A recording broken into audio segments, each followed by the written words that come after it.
먼저 이제 기말고사를 보시느라 많이 고생하셨고요. 그래도 한 학기 동안 열심히 하셔서 기말고사까지 잘 봤으리라고 생각을 하고, 이제 마지막 주차에는 기말고사를 보고 나머지 2시간 동안은 이제 기말고사 풀이에 대해서 한번 알아보겠습니다.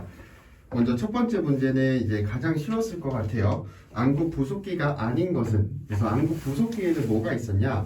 먼저 안검, 그리고 누기, 그리고 뭐 결막, 안근, 안와, 이렇게 5가지가 있었습니다. 그래서 안검이 어떤 건지, 누기가 어떤 건지, 결막이 어떤 건지, 안근 혹은 안와가 어떤 건지에 대해서는 잘 알고 계실 거라고 생각을 하고요. 이 중에서는 5번 방수가 아니었습니다. 방수는 안구의 내용에 해당하는 거였죠. 그래서 안구 내용은 뭐 방수, 수정체, 아니면 초자체 혹은 유리체, 이런 것들이 이제 안구 내용에 해당하는 거였고, 그래서 정답은 5번입니다.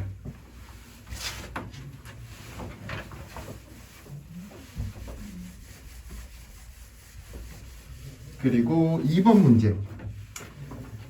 안구에 대한 설명 중 옳지 않은 것은? 그래서 이제 안구에 대한 전반적인 내용을 이제 물어보는 문제였는데요. 먼저 첫 번째, 각막은 투명하고 무혈관 조직이다. 요거는 이제 각막은 항상 투명성을 유지하고 있어야 이제 외부에서 오는 빛을 통과시켜서 망막으로 들어가게, 망막에 맺히게 하는 거기 때문에 항상 각막 그리고 수정체는 투명성을 유지해야 됩니다. 왜냐? 각막이랑 수정체는 빛을 꺾어주는 곳이기 때문에 이 빛이 통과가 돼야 되는 거예요. 근데 그게 투명하지 않으면 빛이 통과가 힘들기 때문에 이 각막과 수정체는 항상 투명성을 유지해야 된다. 이렇게 생각을 해주시면 되고요. 2번, 곡막에는 외양근이 부착된다. 우리가 이제 안구를 그렸을 때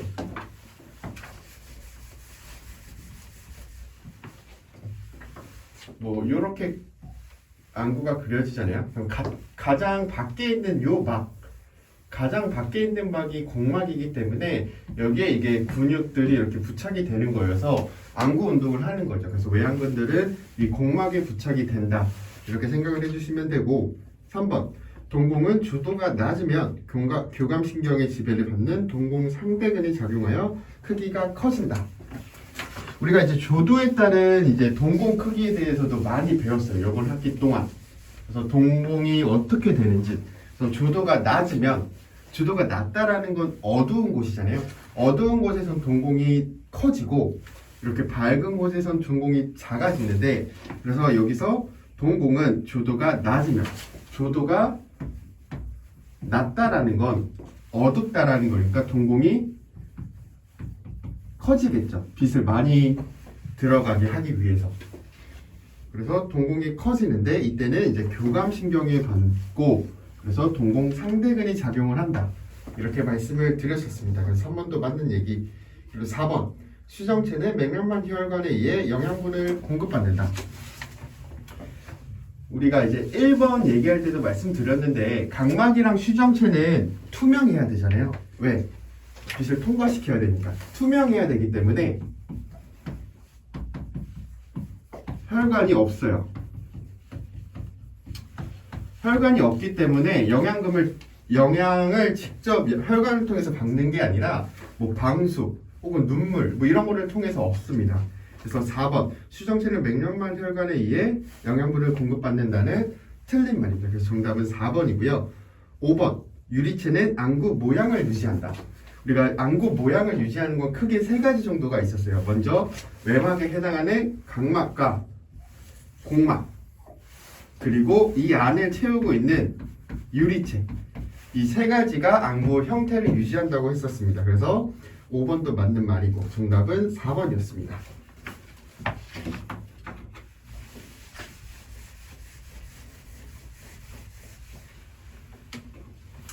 그리고 3번 문제. 지배를 받는 내신경이 다른 하나는, 그러니까 내신경의 지배를 받는데 근육들이 이제 내신경의 지배를 받는데 그 중에 지배를 받는 내신경이 다른 거 하나를 찾는 겁니다. 먼저 첫 번째, 우리가 크게 이 외양근들은 동안신경 그리고 외전신경 그리고 활차 신경의 지배를 받는데 이게 4개 하나하나였어요. 일단 외전신경이라는 거 말 그대로 바깥쪽으로 눈을 돌리는 신경이라고 봐주시면 되기 때문에 요거는 외직근이었습니다. 그리고 활차신경 요거는 이제 도르래 신경이라고도 하는데 이렇게 도르래처럼 연결되어 있는 거를 통해서 근육이 통과되는 거예요. 그래서 요거는 우리가 상사근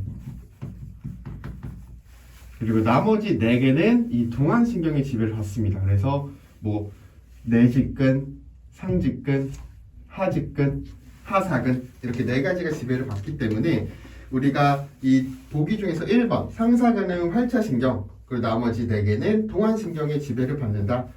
그렇기 때문에 정답은 1번 상사근이었습니다.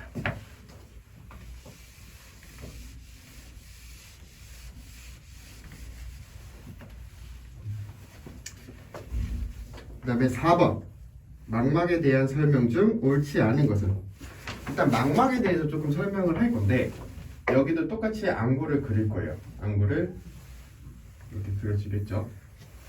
망막은 가장 안쪽에 있는 막이에요. 안쪽에 가장 안쪽에 맺히는 거고 있는 거고 이 망막의 주요 역할은 뭘까요? 이 망막은 주로 이제 하는 역할 자체가 뭐 상이 맺히는 곳 혹은 가장 안쪽에 있는 막 뭐 이렇게 정도로 생각을 해주시면 되면서 여기서 빛이 이렇게 쭉 들어올 거고 요게 이렇게 망막에 맺힐 겁니다. 그리고 이게 가장 내층이고 뭐 중간에 맥락막이 있을 거고 가장 밖에는 공막이 있을 거예요. 일단 망막은 기본적으로 안쪽에는 유리체가 있을 거고 바깥쪽에는 맥락막이 있을 거다. 이 정도는 생각을 해주실 수 있으셔야 돼요. 그리고 상이 맺히는 곳이기도 하고 이렇게 생각을 해주시면 되고 그럼 이제 문제 한번 풀어보겠습니다. 1번 외계에 있는 물체의 영상이 맺히는 불완전하게 투명한 신경섬유층입니다. 외계에 있는 빛이 맺히는 섬유층이다. 그래서 1번도 맞는 말. 그리고 2번 외면은 맥락막 내면은 유리체 혹은 초자체 같은 말이죠. 그래서 2번도 맞는 말. 그리고 3번 시신경 유두부에는 간체나 추체가 존재하지 않는다. 이쪽에서 이제 시신경들이 자극을 받으면 그 시세포들이 시신경을 타고 이렇게 나갈 거예요. 그럼 이렇게 나가는 곳을 시신경 유두라고 하죠. 그래서 시신경 유두부는 시신경이 나가는 곳이기 때문에 여기에는 시세포가 존재하지 않습니다. 그래서 뭐 간체나 추체 이런 게 존재하지 않기 때문에 우리가 사물을 인식하지 못해요. 그래서 3번 시신경 유두부에는 간체나 추체가 존재하지 않는다. 이 부분에는 맞는 말이죠. 그리고 4번 망막은 5개 층으로 구성된다. 우리가 5개 층으로 구별되는 건 각막이었습니다. 망막은 10개 층으로 구분이 됩니다. 그래서 정답은 4번이고요.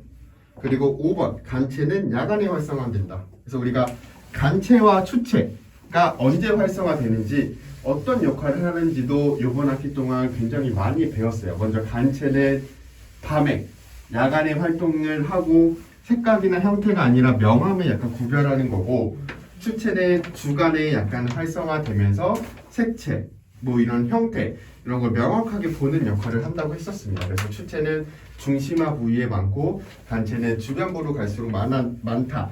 이렇게 말씀을 드렸습니다. 그래서 5번 간체는 야간에 활성화된다. 이것도 맞는 얘기입니다. 그래서 정답은 4번이고요. 5번 문제 안구의 기능과 생리에 대한 설명 중 옳지 않은 것은 그래서 요거는 안구의 생리활동에 대해서 조금 물어본 문제라고 봐주시면 돼요. 그래서 우리가 뭐 조절을 하거나 안구 운동을 하거나 이런 전체적인 작용에 대해서 물어본 거고 1번 각막과 수정체는 방수에서 영양분을 받는다. 이건 아까도 말했죠. 각막, 수정체 투명해야 되기 때문에 혈관이 없다. 그래서 뭐 방수 혹은 눈물 이런 거를 통해서 영양분을 받는다라고 말씀을 드렸습니다. 1번은 맞는 말.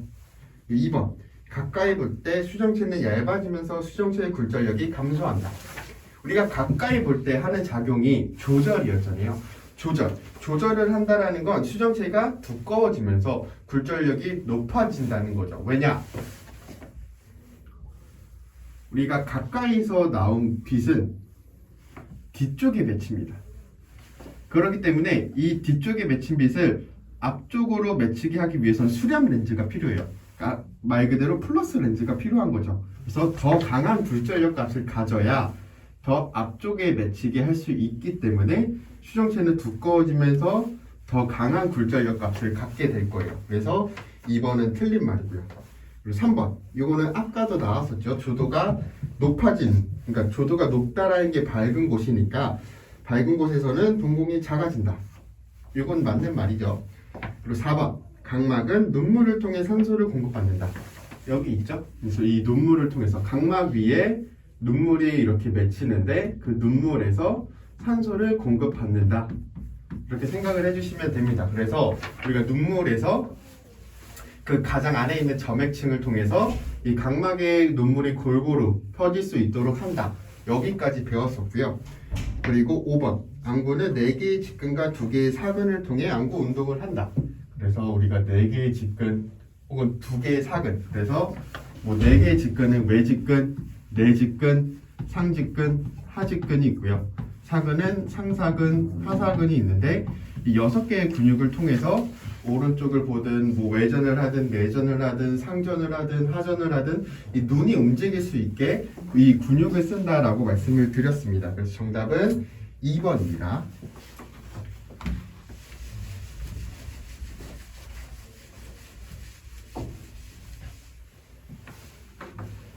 그리고 6번 우한의 시신경 부위에 장애가 생기면 생기는 시야 변화는, 그래서 시신경 부위에 장애가 생기면 어떤 시야 형태가 되느냐, 이런 문제를 풀 때는 제가 말씀드렸듯이 그리면 된다고 했어요. 그래서 안쪽은 이렇게 X자가 될 거고 밖에는 이렇게 따라가면 된다라고 말씀을 드렸습니다. 거기다가 이 반대로 이렇게 맺힐 거다.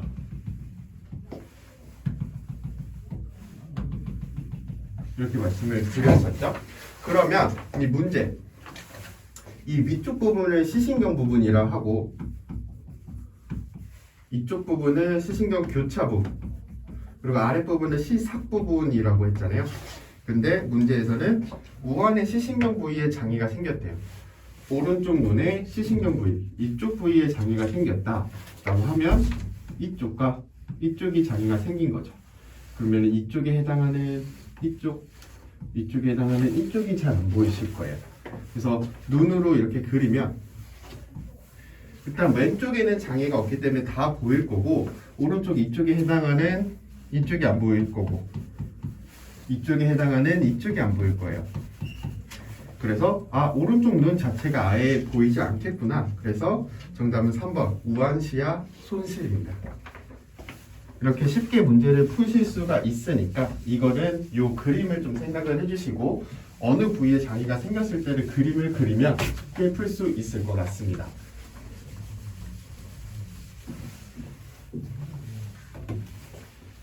그리고 7번 문제, 시력에 관한 설명으로. 우리가 시력은 가장 기본이잖아요. 안경광학과라는 과에서 시력이라는 거는 가장 기본적으로 많이 나오는 거예요. 그래서 내 눈의 상태, 어떻게 보면은 너 눈 좋아? 뭐 이런 것처럼 잘 보여? 정확하게 보여? 이런 거가 이제 시력이라고 봐주시면 되고요.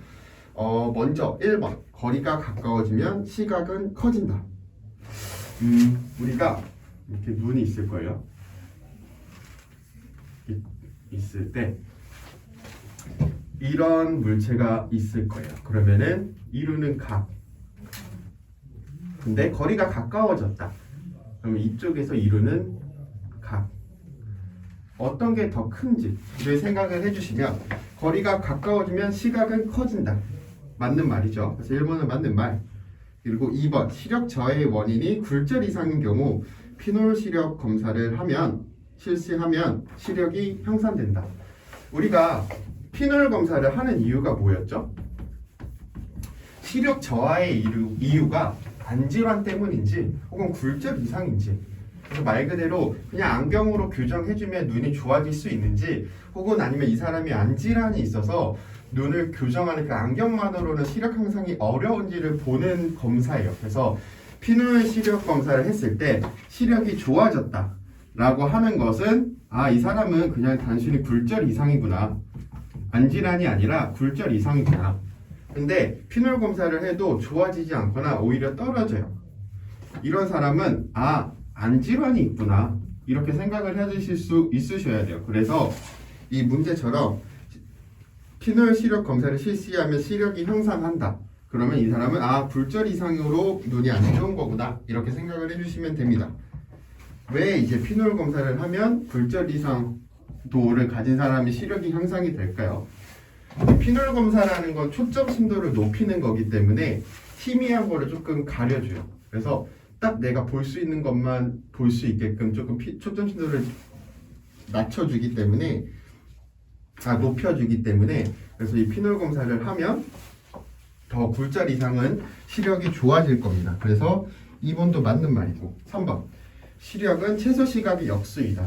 요거는 뭐 기본적인 거죠. 최소 시각분의 1이 시력이니까 최소 시각은 시력의 역수죠. 3번도 맞는 말. 그리고 4번 시력이란 물체의 존재 및 형태를 인식하는 능력이다. 요건 처음에도 얘기했잖아요. 시력이라는 건 물체를 정확하게 보고 이런 거를 인식하고 이런 게 이제 시력이라 했으니까 시력이란 물체의 존재 및 형태를 인식하는 능력이다. 이것도 맞는 말이고요. 5번 분수 시력의 분모는 검사거리이다. 이거 분수 시력이 있었어요.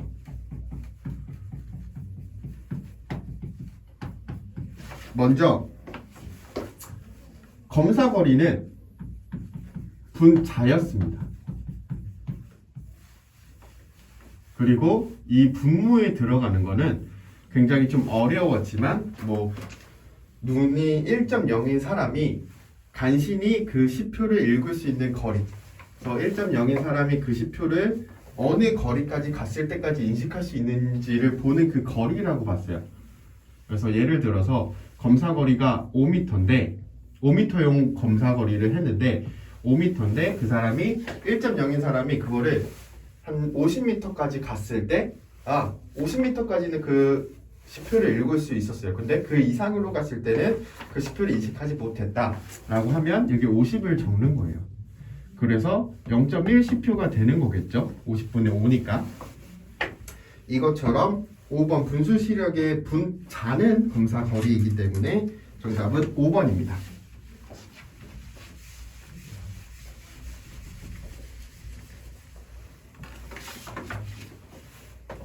그리고 8번 4디옵터의 근시를 가지고 있는 사람의 조절력이 6디옵터인 사람의 명시력은, 일단 4디옵터의 근시를 가지고 있어요.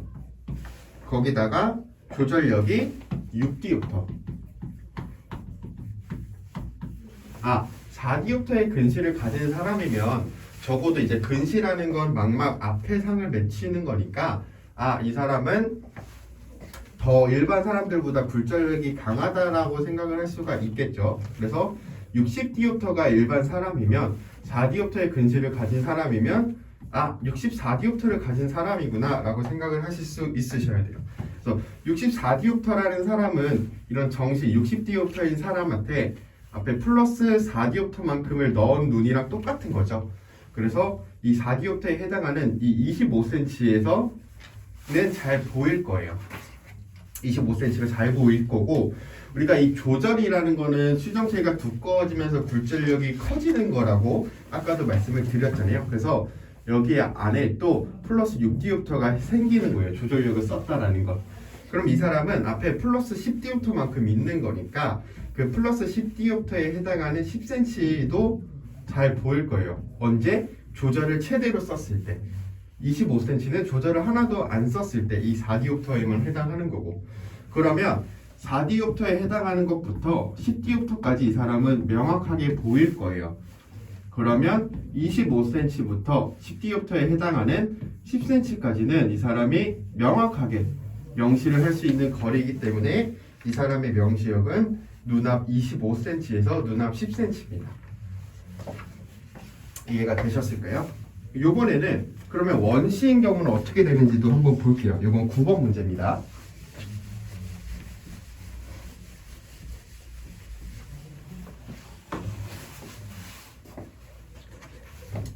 9번 2디옵터의 원시를 가진 사람의 조절력이 6디옵터인, 그럼 2디옵터의 원시 그리고 조절력이 6디옵터다 이렇게 보시면 되는데, 요거는 일단 원시인 사람을 먼저 이해를 해야 돼요. 원시라는 건 막막 뒤쪽에 상을 맺는 거잖아요. 그렇기 때문에 일반 이런 정시인 사람보다 조절력이 낮을 거예요. 왜? 뒤에 맺히니까. 여기 맺히는 게 아니라 더 뒤에 맺는 거니까 이 사람은 58디옵터의 사람이라고 봐주시면 되는데, 여기 좀 헷갈리시면 60디옵터인 일반 정시에다가 앞에 이렇게 오목 렌즈 2디옵터에 해당하는 오목 렌즈를 넣은 눈이라고 봐주시면 돼요. 그런데 이 조절력이라는 것은 여기가 이렇게 뚱뚱해지면서 플러스 값을 갖는 거잖아요. 그러니까 이 사람은 2디옵터에 해당하면 이렇게 빛이 퍼지기 때문에 멀리 있는 게 잘 안 보여요. 그래서 요거를 잘 보이게 할 수 있도록 일반적으로 2.0디옵터를 조절을 하고 있는 거예요. 왜? 요거를 상쇄시켜주기 위해서. 그래서 요게 상쇄됐기 때문에 2디옵터만큼 조절을 했을 때 멀리 있는 게 잘 보이는 거예요. 왜? 그 사람은 정시가 된 거니까. 그래서 2디옵터를 쓴 만큼 이제 60디옵터가 됐으니까, 이 사람은 조절력을 2디옵터를 쓰면 멀리 있는 게 잘 보이기 때문에 이 사람은 명시역은 원거리 무한대부터 2디옵터에 해당하는 걸 이미 조절해 썼기 때문에 나머지 조절력 6디옵 중에서 2디옵터에 해당하는 거 빼고 4디옵터만큼은 가까이 볼 때 쓸 수 있는 거예요. 왜냐? 2디옵터는 원시를 커버하는 데 썼으니까. 그럼 나머지 4디옵터에 해당하는 4디옵터는 25cm죠. 왜? x분의 1이 4디옵터가 되려면 이게 0.25가 돼야겠죠. 그래서 25cm일 건데, 그래서 이 사람은 무한 원거리부터 25cm까지는 다 보이는 거예요. 뭐 예를 들어서 정시인 사람으로 한 번 더 볼게요. 정시인 사람.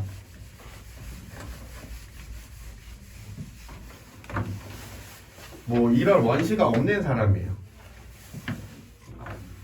그래서 정시고 조절력이 5디옵터다. 요번엔 이렇게 볼게요. 그래서 5디옵터 그리고 정시. 일단 정시라는 건 60디옵터니까 멀리 있는 건 잘 보일 거예요. 평행강선으로 오는 건 망막에 맺히니까. 그래서 정시인 사람은 무한 원방까지는 잘 보일 거고, 조절력에 해당하는 5디옵터 20cm까지 잘 보일 겁니다. 근데 예를 들어서 원시가 1디옵터만큼 있다 라고 하면 그 사람은 무한 원방은 잘 보일 거예요. 왜? 이 조절력 5디옵터 중에서 1디옵터를 요거를 상쇄시키는 데 쓰는 거예요. 그리고 나머지 조절력 4디옵터만큼 금방을 볼 수 있기 때문에 25cm까지 되는 겁니다. 이해가 되셨을까요? 정시 시대 명시역이랑 원시 시대 명시역, 그리고 아까 풀었던 근시였을 때 명시역, 요거는 문제를 잘 풀 수 있으셔야 됩니다. 그래서 9번의 정답은 2번이겠죠. 왜냐면 2디옵터의 원시를 가지고 있는 사람이 조절력이 6디옵터면 6디옵터 중에서 2디옵터만큼은 원시를 커버하는 데 쓰고 나머지 4디옵터로 가까이 보는 걸 쓰기 때문에 그 4디옵터에 해당하는 25cm까지 볼 수 있을 겁니다. 그래서 정답은 2번이고요. 그리고 10번. 이 원시에 대한 설명으로 옳지 않은 것은, 그래서 요거는 원시에 대한 전체적인 걸 물어본 거예요. 그래서 1번 안축장의 길이가 정상보다 길어서 생기는 원시를 축성 원시라고 한다. 우리가 이런 눈이 있을 거고 안축장의 길이가 큰 논이 있을 거예요. 그러면 우리가 똑같이 빗이 꺾여도 이 사람은 망막에 맺히니까 정시가 되겠지만 이렇게 안축장의 길이가 큰 사람은 망막 앞에 맺히기 때문에 근시다 이렇게 얘기를 할 수 있어요. 근데 여기 보면은 안축장의 길이가 정상보다 길어서 그러면 망막 앞에 맺히기 때문에 요거는 원시에 대한 설명이 아니라 근시에 대한 설명이다 이렇게 생각을 하실 수 있으셔야 되니까 1번은 틀린 말입니다. 그래서 요게 맞는 말이 되려면 안축장의 길이가 정상보다 짧아서 생기는 원시를 축성 원시라 한다 이렇게 말씀을 해주셔야 되고 2번 수위 원시라는 건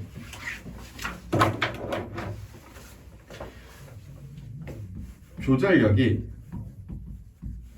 원시도보다 월등하게 큰 거예요.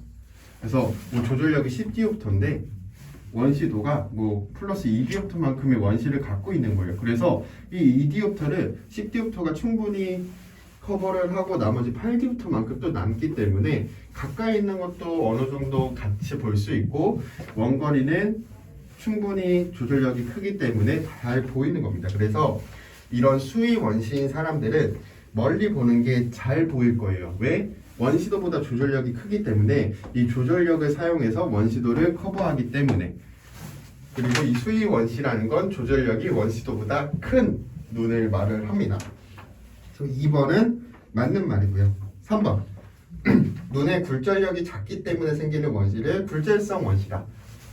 우리가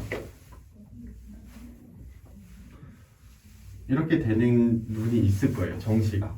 근데 안축장의 길이가 짧아서 뒤에 맺힐 수도 있고 아니면 이 빛 자체가 아예 그냥 뒤쪽에서 맺히는 경우가 있겠죠.